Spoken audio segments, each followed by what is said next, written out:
Atos 16, versículos 1 a 5, assim nos diz o texto. Chegou também a Derbe e a Listra. Havia ali um discípulo chamado Timóteo, filho de uma judia crente, mas de pai grego. Dele davam bom testemunho os irmãos em Listra e Icônio. Quis Paulo que ele fosse em sua companhia, e por isso circuncidou, por causa dos judeus daqueles lugares, pois todos sabiam que seu pai era grego. Ao passar pelas cidades, entregavam aos irmãos para que as observassem as decisões tomadas pelos apóstolos e presbíteros de Jerusalém. Assim, as igrejas eram fortalecidas na fé e dia a dia aumentavam em número. Amém? Até aqui, esses 5 primeiros versículos são os versículos que nós analisaremos nestas noites e, como eu já adiantei, eu quero falar um pouco sobre valores cristãos, conforme podemos extrair, conforme podemos enxergar neste texto, importantes valores cristãos. A pergunta de número 11 do breve catecismo de Westminster é como segue: quais são as obras da providência de Deus? Para a qual a resposta é: as obras da providência de Deus são a sua maneira muito santa, sábia e poderosa de preservar e governar todas as suas criaturas e todas as ações delas. Eu quero ler mais uma vez, para que você procure compreender bem, tanto a pergunta quanto a resposta à pergunta. Quais são as obras da providência de Deus? As obras da providência de Deus são a sua maneira muito santa, sábia e poderosa de preservar e governar todas as suas criaturas e todas as ações delas. Não é propósito aqui a gente aprofundar na doutrina da providência de Deus, mas apenas dar uma pincelada. Deus governa suas criaturas e as ações delas. Isso não quer dizer que suas criaturas ajam como robôs programados. Não é esse o entendimento. Não é essa a mensagem. Não é isso que os teólogos de Westminster queriam dizer. Deus não lida com as suas criaturas fazendo com que elas ajam como robôs programados. Mas Deus superintende todas as coisas, de modo que seu plano eterno seja realizado, inevitavelmente, através delas. Uma coisa é bem diferente da outra.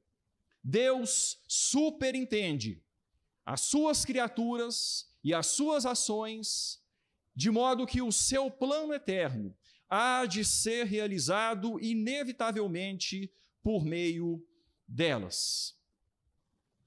O propósito eterno de Deus para a sua igreja será alcançado, apesar das falhas de seus instrumentos. Os planos de Deus certamente serão alcançados. No dizer de Jó, um dos homens mais elogiados das Escrituras: sei que tudo podes, e que nenhum de teus planos pode ser frustrado. Eu creio também que esta ideia está bem ilustrada nas palavras de José a seus irmãos, lá no livro de Gênesis, capítulo 50, versículo 20, quando José diz o seguinte: vós, na verdade, intentastes o mal contra mim, porém Deus o tornou em bem. Vocês agiram e intentaram o mal contra mim, mas Deus, que governa todas as suas criaturas e todas as ações delas, que superintende tudo, levou o seu plano a cabo, o seu plano a efeito, e aquilo que vocês intentaram de mal, ele tornou em bem. Irmãos, o assunto é muito profundo quando se fala da providência de Deus. E eu dei essas pinceladas para ressaltar, trazer à memória aquilo que nós lemos na semana passada, em Atos 15, versículos 36 a 41, quando falamos sobre o rompimento entre Paulo e Barnabé. Servos, instrumentos, homens de Deus, gigantes de Deus, podemos dizer assim, mas em um momento específico da história deles, e é interessante que isto, para mim, dá muita credibilidade à palavra de Deus, porque a palavra de Deus não esconde os defeitos dos seus servos, a palavra de Deus não esconde as falhas dos seus servos, a palavra de Deus não esconde os erros de Abraão, não esconde os erros de Moisés, não esconde os erros de Davi, não esconde os erros de Paulo, os erros de Barnabé. A palavra de Deus mostra o ser humano como ser humano, e Deus agindo nos homens como Deus. E nós vemos então, no meu ponto de vista aqui, um grande ponto positivo com relação à inerrância das Escrituras, à fidelidade das Escrituras, ao fato de que as Escrituras de fato são a palavra de Deus. As Escrituras prevalecem aos escrutínios mais severos, mais rígidos. A palavra de Deus é fiel e ela não advoga santidade para homens, pelo contrário, ela nos mostra que todos pecaram e carecem da glória de Deus. Todos precisam do Salvador, até mesmo os instrumentos que foram usados para pregar a obra do Salvador. Hoje nós vamos meditar sobre este texto que nós lemos, Atos 16, 1 a 5, e vamos ver que o Evangelho continuou expandindo, apesar das falhas dos instrumentos. E vamos ver que o plano de Deus, conforme exposto no capítulo 1, versículo 8, deste livro de Atos, quando Deus disse o seguinte, que os discípulos receberiam poder, vindo sobre eles o Espírito Santo, e eles seriam testemunhas do Senhor, tanto em Jerusalém, como em toda a Judéia e Samaria e até os confins da terra. Nós vamos perceber que o plano continuou. E agora, na segunda viagem missionária, vamos ver a obra de Deus, o Evangelho alcançando a Europa, o Evangelho alcançando novas terras, o Evangelho alcançando novos povos, indo rumo a Roma, a capital do mundo da época, a capital do Império Romano. Eu queria que você então voltasse os seus olhos para o texto e nós vamos analisar verdades importantes que podem ser tiradas deste texto. No versículo de número 1, a palavra de Deus vai nos dizer que Paulo chegou também a Derbe e a Listra. Chegou também. Também por quê?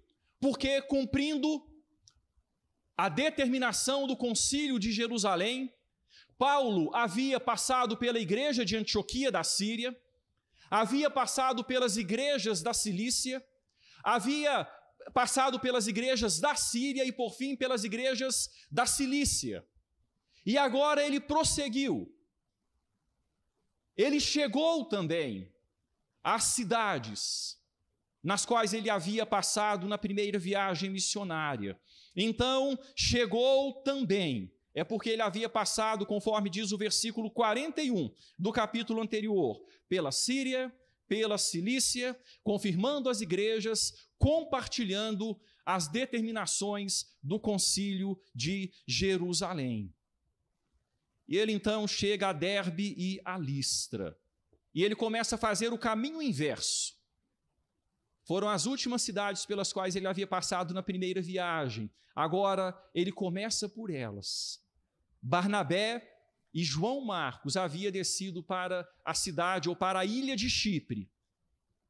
E Paulo, juntamente com Silas, vai à cidade de Derbe e em seguida à cidade de Listra.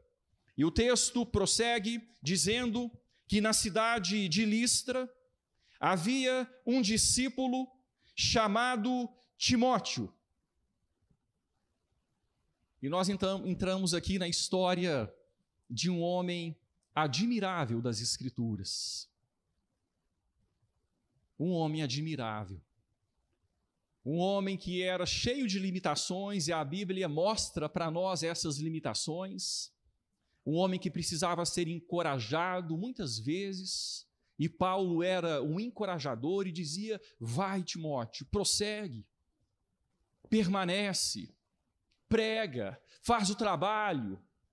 Era um homem que tinha algumas debilidades físicas também, não sabemos ao certo quais e todas as debilidades físicas que ele tinha, mas vemos nas Escrituras que ele tinha debilidades físicas. Um homem que tinha alguma dificuldade relacional, tudo isso vai sendo colocado nas Escrituras e vamos vendo um pouco disso à medida que formos prosseguindo. Mas ali, em Listra, havia então um discípulo. Ele era discípulo, provavelmente convertido na primeira viagem missionária. Os irmãos vão se lembrar que quando passaram por Listra, Paulo e Barnabé, Paulo foi apedrejado e dado como morto. Naquela circunstância, naquela situação, possivelmente Timóteo tinha 13 anos e havia se convertido ao Evangelho e havia presenciado tudo aquilo que havia acontecido ali. Irmãos, as datas que eu vou dar aqui, as idades que eu vou dar são estimativas, tá bom? Não esperem precisão, são datas estimadas de idade, de cronologia de tempo. Por favor, entendam assim: Timóteo tinha 13 anos, era muito jovem, mas ali ele foi alcançado pelo Senhor, na primeira viagem missionária de Paulo e Barnabé, juntamente com a sua mãe e com a sua avó. Elas eram judias, Lóide e Eunice, e ali essa família foi alcançada pelo Senhor. O texto não fala sobre o pai, se ele foi alcançado ou não. O pai era grego, o pai não era judeu. Possivelmente ele não tenha sido alcançado, possivelmente, mas não podemos afirmar. Mas Timóteo estava ali, agora em Listra, cerca de 6 anos após a primeira passagem de Paulo por lá. Então, se ele tinha 13 anos, ele teria agora 19 anos. Já era um jovem, mais amadurecido, e que já tinha uma caminhada com o Senhor de cerca de 6 anos. Você já tem 6 anos de conversão? Se você já tem 6 anos de conversão, dá para a gente crescer bastante, dá para a gente conhecer muito ao Senhor, dá para a gente desenvolver na fé, amadurecer a fé e produzir frutos para a glória de Deus. Então Timóteo possivelmente estivesse ali com 19 anos de idade. Só para dar aqui mais uma informação, irmãos, com relação a estas datas, a essas idades, quando o apóstolo Paulo, mais tarde, escreve sua primeira carta a Timóteo, lá no capítulo 4, versículo 12, ele fala para Timóteo: ninguém despreze a tua mocidade. Timóteo ainda era tratado como jovem, 12 anos mais tarde. Então, se Timóteo aqui tinha 19 anos, lá na primeira carta que Paulo escreveu a ele, já no fim da vida, Timóteo ainda era jovem, um jovem senhor, com 30, 31 anos de idade. Irmãos, esse é o homem que foi encontrado pelo apóstolo Paulo lá na cidade de Listra. Paulo estava com Silas e ele arregimenta Timóteo para que Timóteo os acompanhasse. Onde Paulo havia sido apedrejado há cerca de 6 anos. Agora ele completa a equipe. Se na primeira equipe havia Paulo, Barnabé e João Marcos, agora havia Paulo, Silas e Timóteo. Vamos continuar o texto. No versículo de número 2, a palavra fala que este jovem era de bom testemunho. Dele davam bom testemunho os irmãos em Listra, na sua cidade onde ele vivia, e onde nós vivemos é sempre o lugar onde somos conhecidos, e aqueles que conheciam Timóteo sabiam que ele era um homem de Deus, um jovem de Deus, como Daniel, alguém consagrado ao Senhor. E eles davam bom testemunho de Timóteo. E a repercussão acerca de quem Timóteo era havia alcançado outras cidades. Lá na cidade de Icônio, eles também davam bom testemunho de Timóteo. Dele davam bom testemunho os irmãos em Listra e Icônio, a 30 quilômetros de Listra. O seu bom nome era conhecido. Aí a gente chega no versículo de número 3, o texto diz que Paulo olhou para aquele menino, olhou para aquele jovem, se afeiçoou por ele, gostou dele como alguém que poderia compor a equipe, o amou com amor de pai, e de fato Paulo passa a tratá-lo como meu filho Timóteo, filho na fé, alguém que teve a vida mudada pela pregação do evangelho por boca do apóstolo Paulo. Meu filho Timóteo. Paulo quis que ele fosse em sua companhia. E por isso, a gente chega num ponto interessante, tendo em vista o capítulo 15 que nós estudamos, quando houve toda aquela discussão acerca da circuncisão, houve toda aquela contenda lá em Antioquia da Síria, quando os judeus desautorizados subiram de Jerusalém e começaram a importunar a igreja, dizendo que os cristãos deveriam se circuncidar e guardar a lei de Moisés.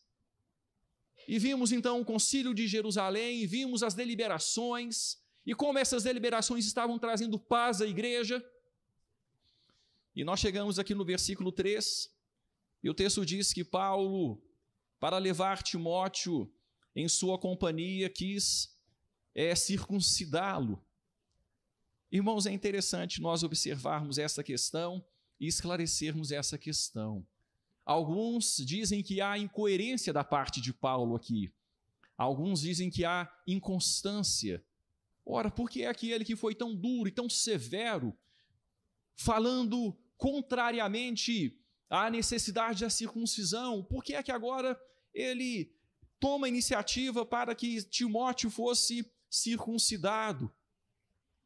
O texto diz, por causa dos judeus daqueles lugares, pois todos sabiam que seu pai era grego. Será que Paulo aqui pensou em seu apedrejamento há 6 anos e teve um cuidado paternal com Timóteo, entendendo que ali aqueles judeus ainda não haviam entendido plenamente, compreendendo que aqueles judeus ainda não haviam entendido plenamente a questão e quis preservá-lo, já que ele não era gentil puro, ele era meio judeu, ele era filho de mãe judia. Então, para não escandalizar os gentios, os judeus, para não escandalizar os judeus, para abrir portas ao evangelho, segundo João Crisóstomo, o pregador lá do começo da história da igreja, Paulo circuncidou Timóteo para abolir a circuncisão. Foi assim que João Crisóstomo se manifestou. Paulo circuncidou Timóteo, para que Timóteo tivesse acesso aos judeus, para que pregasse o evangelho da graça, que mostra que não há necessidade de circuncisão. A gente percebe aqui, irmãos, sim, ao invés de incoerência e de instabilidade, coerência e flexibilidade. Fiz-me de tudo para com todos, para que, de alguma forma, alcançasse alguns. Timóteo, então, foi circuncidado, para que fosse protegido e para que portas fossem abertas. Tem uma colocação, irmãos, que eu acho bastante interessante, de um comentarista. Ele diz o seguinte: uma vez que fora estabelecido oficialmente no Concílio de Jerusalém o princípio de que a circuncisão não era necessária para a salvação, ele estava disposto a fazer concessões em sua prática. O que era desnecessário para ser aceito por Deus era recomendável para ser aceito por algumas pessoas. Dá para entender a diferença? Aqui a circuncisão não foi requerida por outros. Foi proposta por Paulo, não para a salvação, mas para a abertura de oportunidades de pregação do Evangelho. São duas motivações diferentes. E por isso, então, Timóteo foi circuncidado.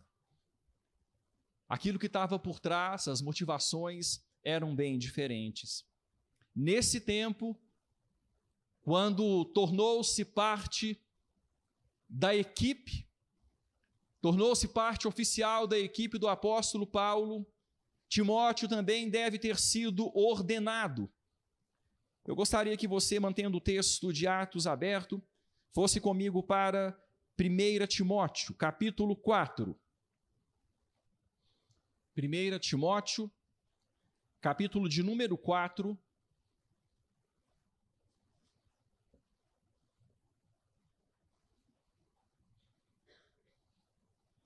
Versículo de número 14. O texto das Escrituras diz assim: não te faças negligente para com o dom que há em ti, o qual te foi concedido mediante profecia, com a imposição das mãos do presbitério. Veja que interessante, irmãos. Paulo menciona uma ordenação aqui. Ordenação. A imposição de mãos do presbitério. De homens que já foram ordenados, ordenando um outro homem. E Paulo, numa das suas palavras de encorajamento a Timóteo, diz: Timóteo, cumpra o seu ministério, não seja negligente para com o dom que há em ti, foi concedido por profecia, com a imposição das mãos do presbitério, no momento de culto, você foi declarado um missionário, as mãos foram colocadas sobre sua cabeça e você foi ordenado. Foi ordenado um missionário, foi ordenado um pastor de Deus, um servo do Senhor. Timóteo, então, possivelmente neste momento aqui que nós estamos em Atos 16, tenha sido ordenado para fazer parte de forma oficial da equipe missionária do apóstolo Paulo. Irmãos, a partir deste momento, ele se torna um companheiro fiel. E nenhum outro líder cristão, nenhum outro líder, nós podemos ver isso de forma muito clara nas Escrituras, nenhum outro líder cristão, dentre os companheiros de trabalho do apóstolo Paulo, foi tão recomendado pelo apóstolo Paulo como Timóteo o foi, especialmente em face de sua lealdade. Timóteo era muito leal, e Paulo, em grande parte das suas cartas, ele recomenda Timóteo, e ele fala do valor deste homem de Deus, jovem, mas consagrado, um jovem dedicado ao Senhor, do qual as pessoas davam testemunho. A igreja de onde ele era, a igreja da cidade vizinha, ele era um jovem realmente destacado pelo seu compromisso com o Senhor.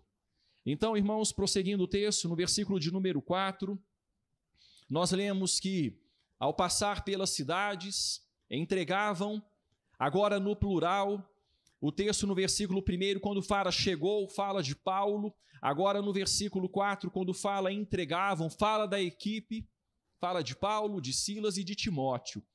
Eles entregavam aos irmãos para que as observassem as decisões tomadas pelos apóstolos e presbíteros de Jerusalém. Então, eles entregavam as cartas, a carta às igrejas, que tinha as decisões tomadas pelos apóstolos e pelos presbíteros de Jerusalém. Eles faziam esta tarefa, esta missão. É interessante, só um detalhe que eu quero dar aqui neste versículo, que esta carta do Concílio de Jerusalém não foi enviada com destinatário para estas igrejas da Galácia. O destinatário está bem especificado no capítulo 15, versículo 23. Se você olhar, nós vamos ver então, no versículo 23 do capítulo 15, que a carta foi especificamente enviada para Antioquia da Síria, outras igrejas da Síria e Cilícia. Mas como lá na Galácia, na Licaônia, na Psídia, regiões da Galácia, como lá naquelas regiões, eles estavam enfrentando as mesmas dificuldades, os mesmos problemas que os cristãos da Síria e da Cilícia. A carta foi enviada também e eles receberam. E o texto diz que as igrejas eram fortalecidas na fé e dia a dia, sendo fortalecidas pela verdadeira fé, proveniente do verdadeiro evangelho, elas cresciam em número. A igreja tinha paz e crescia em número.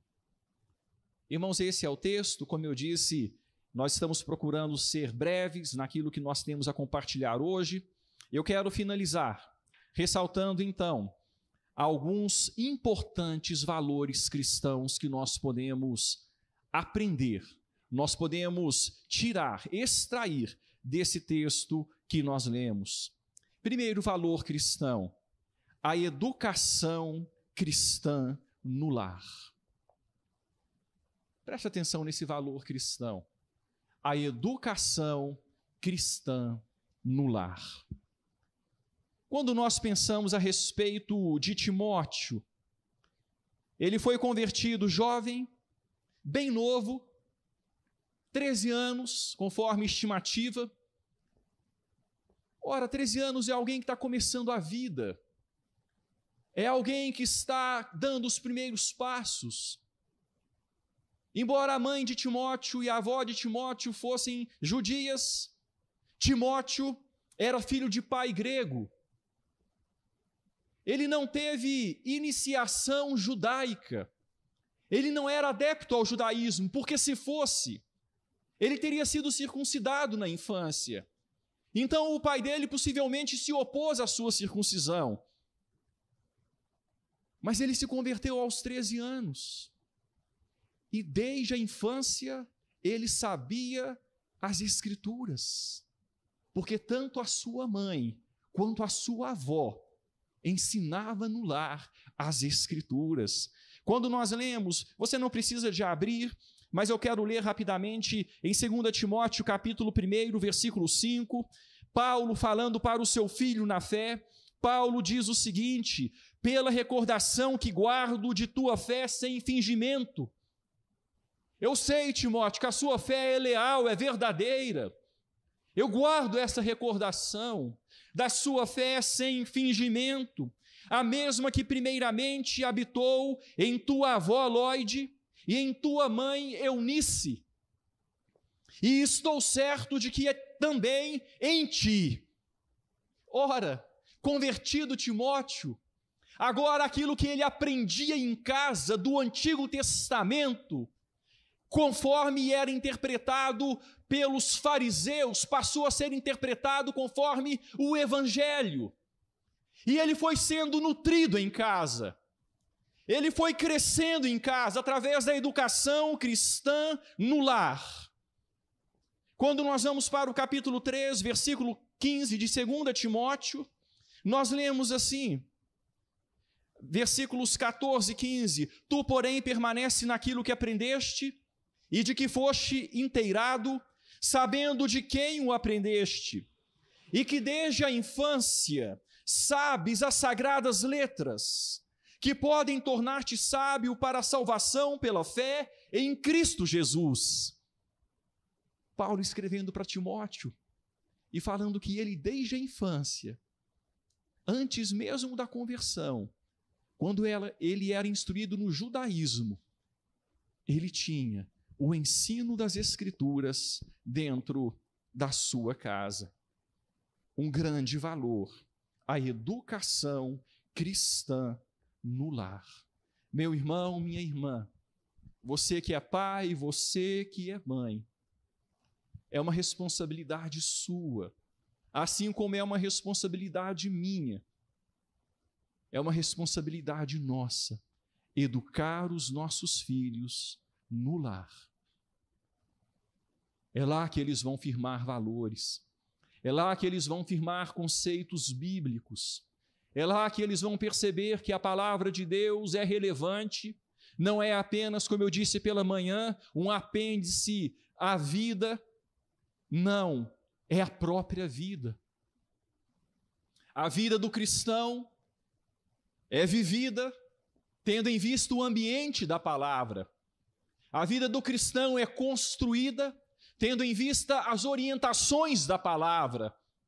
Esse é um primeiro valor muito importante que nós aprendemos neste texto.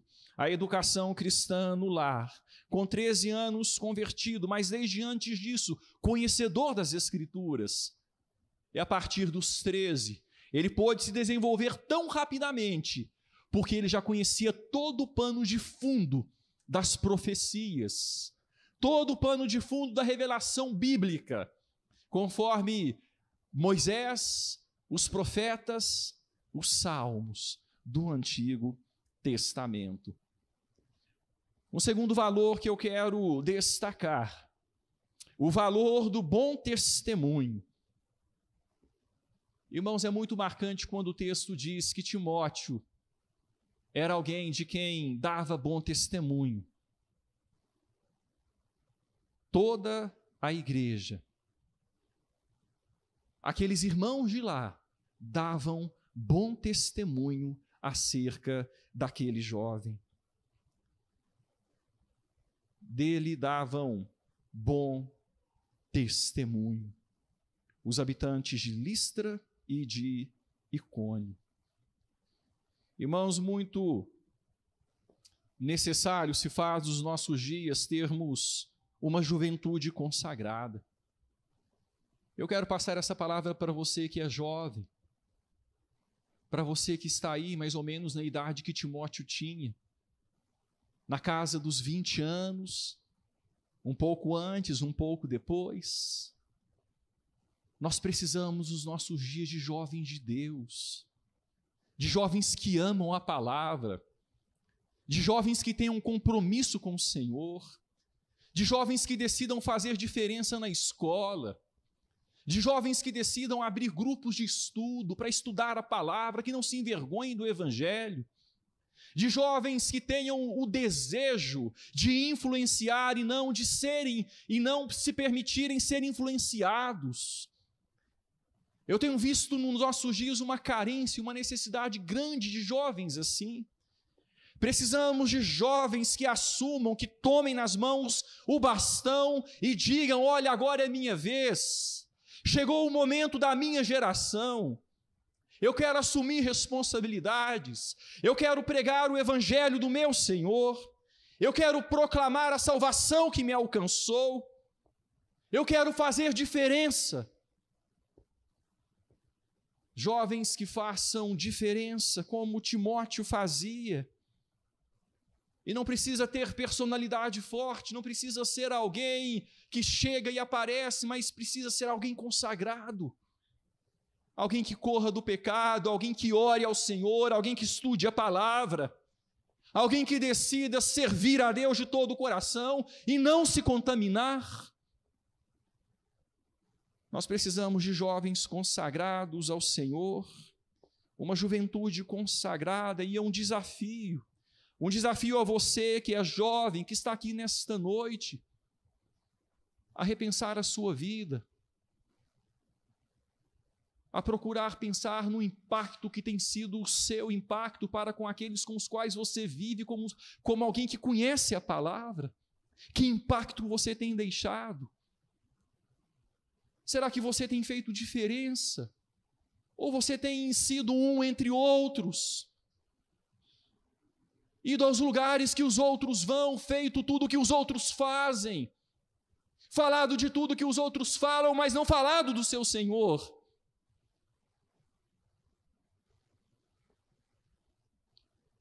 Dele dava um bom testemunho. Eu quero ressaltar aqui um outro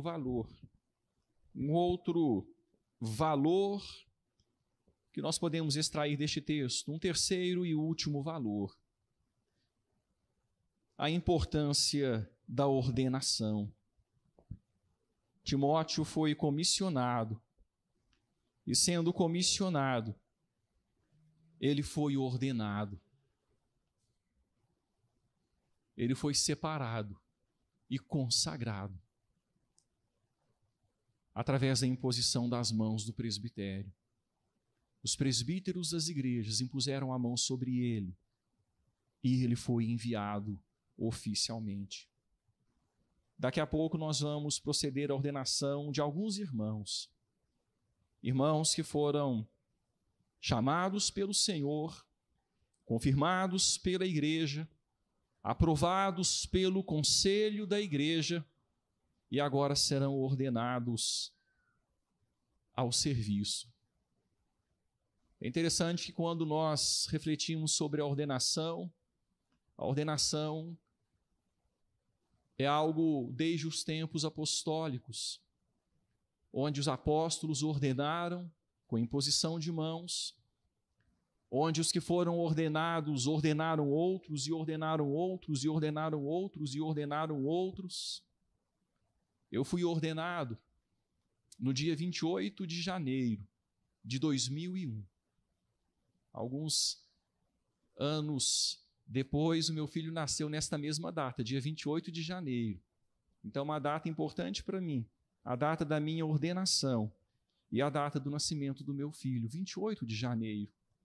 E eu lembro que naquele momento, quando eu fui ordenado, o presbitério reunido, havia pastores, presbíteros queridos como o meu falecido avô, estava presente lá, tios, presbíteros de outra igreja, irmãos queridos, que eu tenho em alta estima, e ali eles passaram aquilo que já haviam recebido de Deus, através da imposição das mãos, e eu fui ordenado ao ministério, separado para o serviço.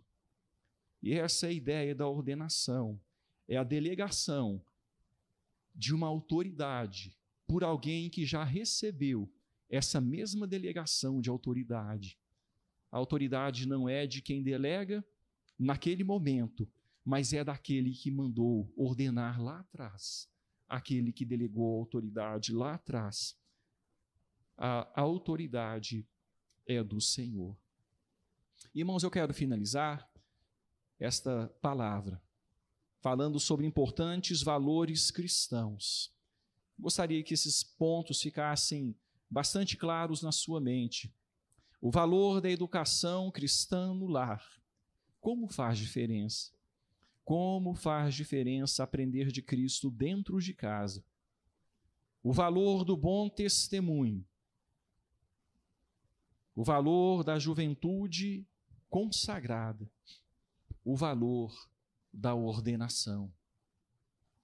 Eu peço a você que feche os seus olhos e que nesse momento você pense sobre isso.